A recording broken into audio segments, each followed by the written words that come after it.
Employ 3 तरह के होते हैं। ये मैं आपको क्यों बता रहा हूं, ताकि यार आप जिंदगी में ना थोड़ा सा जंप कर सकें। हमारी ओवरऑल मैंने अपनी जिंदगी की पॉलिसी बदली है, जिससे क्या होगा, अल्लाह ताला आपको मौके भी देगा। अगर मुझे अल्लाह ताला मौके देता है तो मैं आपको बताता हूं मुझे अल्लाह ताला मौके क्यों देता है। ये बड़ा सवाल है। सिर्फ फलाने पे अगर अल्लाह का करम है तो क्यों ढूंढना चाहिए। इसमें एक कैटेगरी है, ध्यान से सुनिएगा, ये कैटेगरी बेसिकली इसको मैं कहता हूं L is a lower category. ये कैटेगरी जो है ना जी, वो इसको मैं एम कहता हूं, मीडियम कैटेगरी है। ये इसमें इलीट है, टी कह लें, टॉप कैटेगरी आप कह लें। L is lower, M is medium, T is top. मैंने किसी को बुरा नहीं कहा, किसी को अच्छा नहीं कहा। मैं बताना चाह रहा हूं एम्प्लॉय के 3 तरह के माइंडसेट हैं। उन 3 तरह के माइंडसेट के कुछ फायदे हैं और कुछ नुकसान है, वो आपको पता होना चाहिए। जॉब के अपने फायदे हैं, अपने नुकसान है। गवर्नमेंट जॉब के कुछ फायदे हैं, कुछ नुकसान है। गवर्नमेंट जॉब का फायदा सबसे बड़ा क्या है, सिक्योर होती है, रिटायर होने के बाद पेंशन मिलती है। प्राइवेट जॉब के अपने फायदे, उससे पैसे ज्यादा मिलते हैं, आपको बेनिफिट्स मिलते हैं, लर्निंग का बड़ा एक्सपोजर मिलता है। सर्विसेज में कुछ पॉजिटिव है, कुछ काम नहीं आ रहा तो हवाई रोजी जिसे कहते हैं। वकील के पास काम ना आए तो हवाई रोजी है ना, डॉक्टर के पास क्लिनिक पे पेशेंट ना आए, हवाई रोजी कहा जाता है इनके बारे में। बिजनेस वाला बंदा जो है वो कारोबार करेगा, उसके कुछ पॉजिटिव है, कुछ नेगेटिव है। यानी बिजनेस वाला बंदा 24 घंटे बिजनेसमैन है, एम्प्लॉय 24 घंटे नहीं होता। वो छुट्टी के बाद पीछे आग लग गई है ना, वो कहता है मेरी जॉब नहीं है, ये मेरी सर दर्द नहीं है, ये बेसिकली इसकी सर दर्द है, उसके काम को आग लगी है ना। इन्वेस्टर जो है उसकी बिल्कुल कुछ उसके पॉजिटिव है, कुछ उनको काम ही नहीं करना पड़ता, वो सिर्फ पैसा डालते हैं, कभी गाड़ियों में डाल दिया, कभी प्रॉपर्टी में डाल दिया, कभी किसी होटल में डाल दिया, कभी किसी काम में डाल दिया। उनको फिजिकल काम करने की आदत ही नहीं रही। वो कहते हैं हमारा सिर्फ दिमाग चलता है कहां पर पैसा डालना है, कुछ पॉजिटिव है, कुछ नेगेटिव। मैं यहां पर आने लगा हूं। इस एम्प्लॉय कैटेगरी में लोअर कैटेगरी, मीडियम कैटेगरी और टॉप कैटेगरी, तीनों के कुछ पॉजिटिव है, तीनों के कुछ यार मुमकिन है कोई इंप्रूव हो जाए, कोई यहां से मुमकिन है यहां जंप कर जाए, कोई यहां से मुमकिन है यहां जंप कर जाए, कोई मुमकिन है। अच्छा, इसका बड़ा चांस होता है, याद रखिएगा, ये बड़ा तेजी के साथ इधर जा सकता है, इसमें बड़ी एबिलिटी होती है तेजी के साथ। ये टॉप कैटेगरी में पहले ही होता है, इसने सिर्फ सर्विसेज में आना होता है। इसके भी टॉप कैटेगरी में बड़ा चांस होता है इधर जाने का। इसकी टॉप कैटेगरी में बड़ी चांस है, पैसा इतना कमा लेता है बंदा, कहता है यार मैं क्या जरूरत पड़ी बिजनेस करने की, इन्वेस्टमेंट क्यों ना करूं। समझे कि नहीं समझे। याद रखिएगा, ये जो कैटेगरी है ना, लोअर कैटेगरी, इसकी बुनियादी सोच दिहाड़ी की होती है, वन डे गोल होती है, इसके अलावा इसकी कोई बड़ी अचीवमेंट नहीं होती। और माफी के साथ कहूं कि आपकी जो कौम में बड़ी तादाद है ना, वो मेंटली लिबर है। इससे भी एक लोअर कैटेगरी है, इससे नीचे कैटेगरी है, वो नकट्टुओं की है, दे डू नथिंग। वो कहते हैं यार कुछ ना करना, बड़े पैसे आ जाए। वो इंतहाई खतरनाक कैटेगरी, प्रोक्रास्टिनेशन की इंतहा होती है, कर लेते हैं, देख लेते हैं, हो जाता है। ये कैटेगरी वो है जो दिहाड़ी की सोच पे है, जो वन डे से बड़ा विजन नहीं बना सकता। तो सुबह काम शुरू करती है और शाम, ये लाजमी नहीं है कि जो थड़ों पे बैठे मजदूर हैं ये वही हो, ये दफ्तरों में भी हैं, हर जगह पे पाए जाते हैं।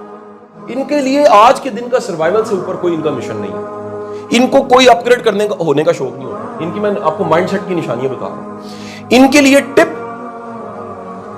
इनके लिए शाबाशी बहुत बड़ी अचीवमेंट होती है। ये साइकी है, अगर किसी को टिप से या शाबाशी से बड़ी खुशी मिलती है, वो बेसिकली लेबर है। क्योंकि ये कैटेगरी में जाके, इधर जाके बंदे में खुददारी इतनी होती है, बंदा फेंक देता है, कहता है आई एम सॉरी सर। जना का वाकया आपने सुना होगा, किसी वो केस विन कर लिया तो उसने को गिफ्ट दिया, उसने कहा आई एम सॉरी मैं नहीं लेता, मैं क्लियर कट में अपना सर्विसेज दे रहा हूं आपको, उसके पैसे तो आप मुझे को मोहब्बत की बेस पे तो नहीं दे रहे ना।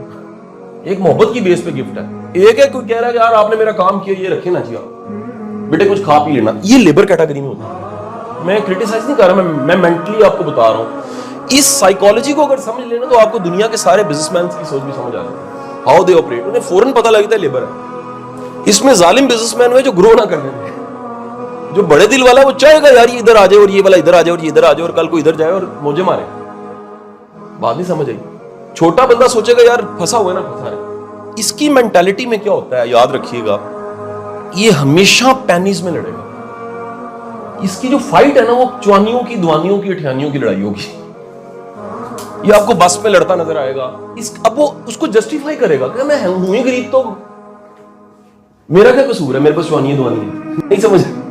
असल में वो गरीब होना नहीं मसला, दिल का गरीब होना बहुत बड़ा मसला है। जो दिल का गरीब है ना, वो बंदा तरक्की नहीं कर सकता। उसका जो एक सीधे लफ्जों में कहूं, ये मकनातीस है ना उसका, ये नॉर्थ पोल साउथ पोल, उसके अंदर वो कशिश ही पैदा नहीं होती जिससे पैसा आता है या तरक्की होती है। यानी मैं किसी के लिए या दुनिया का कोई सेठ, कोई गुरु, कोई मेंटोर क्या कर सकता है अगर वो तुम में रूहानियत नहीं है जिससे चीजें ग्रो करती है। इस कैटेगरी में याद रखिएगा, ये medium category, they are very up to date and they are to the point, they are not bad people. ये इनका तराजू बड़ा मजबूत होता है, ये अपने ओवर टाइम लिखेंगे, ये हिसाब किताब करेंगे, ये लेने में तो शेर होंगे, ये देने की कोई चीज होगी उसका हिसाब कर लेंगे। यानी ये कुछ भी अच्छा इनके लिए करे ना, ये समझेंगे मेरा हक है।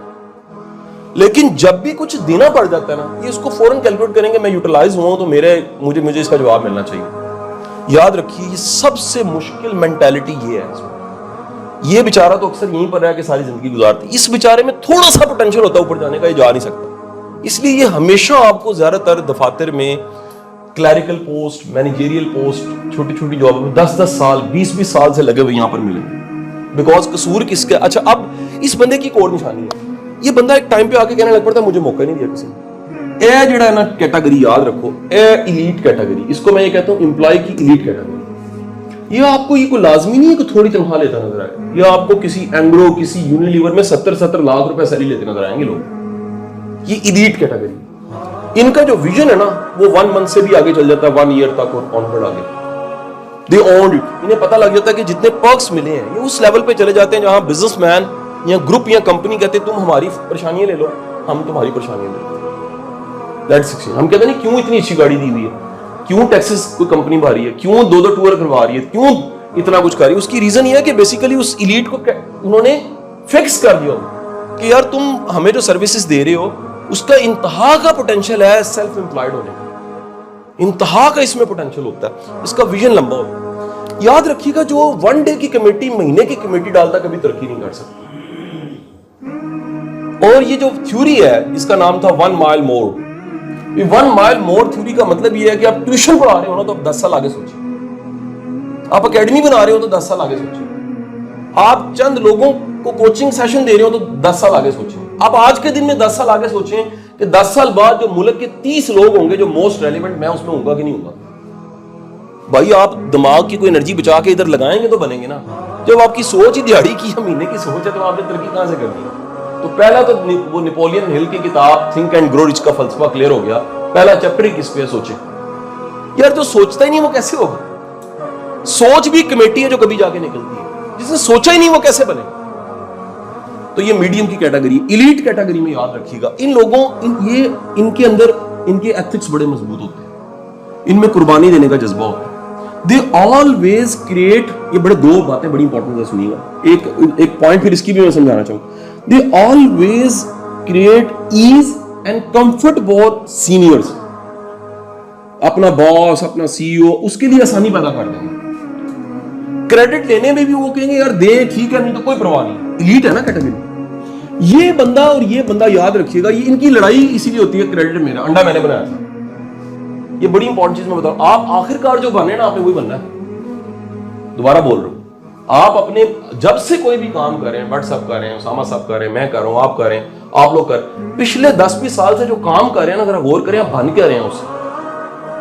हम में से कोई ज्यादातर ये लोग बन रहे होते हैं, क्योंकि सुन लीजिएगा, जो ये बने वो यहां पर नहीं बैठे, इस कमरे में नहीं है। वो जो ये बने वो इस कमरे में नहीं है, वो निकल गए। मेरा तो ये देखें, ये लेक्चर इतना कोई दुनिया का सीईओ ओपन ब्रॉड नहीं होगा कि इस तरह की बातें ओपन करें। These rules are used for to operate the people, frankly speaking। ये वो धागे हैं जिससे कठपुतलियों को चलाया जाता है।